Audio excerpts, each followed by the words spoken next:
A lot of you may have travel plans in the next few days. AAA says nearly 6 million Texans will travel over the next week, and things really pick up tomorrow. A lot of people planning to vacation over that 4th of July week. Houston Airport's also expecting a surge that's beginning tomorrow.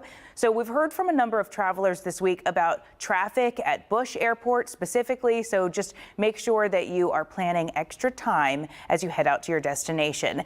And that being said, you don't want to have your guard down when you're making your travel arrangements. Scammers will try and trick you out of your hard-earned money. So to avoid a financial nightmare, we are joined by Keith Hrynak, the Chief Financial Officer for Members Choice Credit Union, with more guidance on this. Good morning. Good morning. So what are some travel scams that you're familiar with right now? Like, what are some that people should be aware of?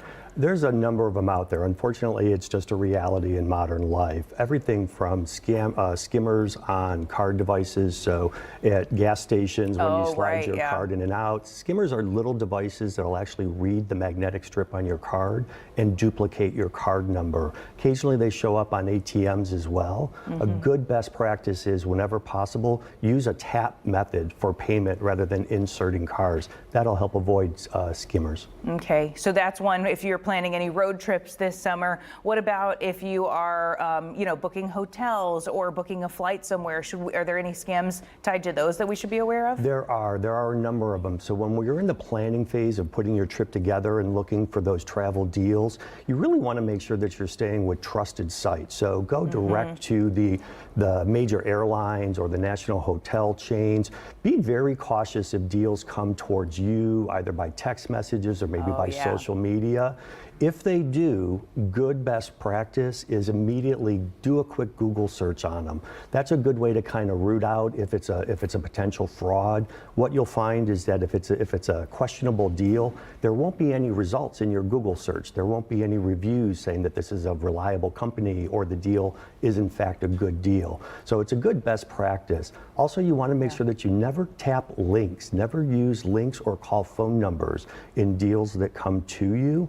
If it's an offer that you are interested in, navigate separately in a different browser window to the airline or to the hotel and search for that deal there. Gosh, those are such good tips, but it's also time consuming because once you're in the thick of it looking, doing your cost comparisons, it's so easy to get caught up and just start clicking things too. It is, and unfortunately that's one of the tricks of the fraudsters is they will create a sense of urgency. They'll say a little bit limited time only or only available for the next 2 callers.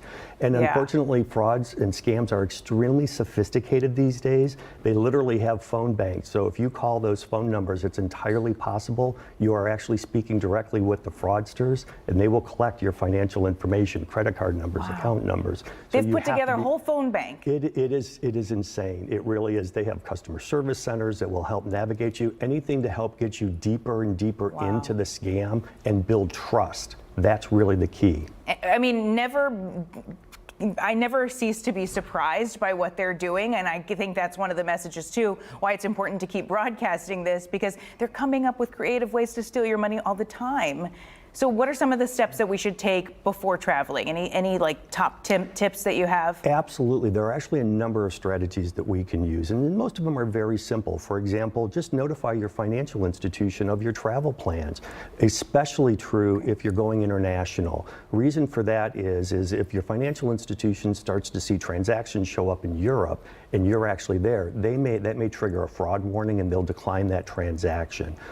Another great tip is use notifications and card controls. For example, at Members Choice, you can go right onto the app and set up notifications.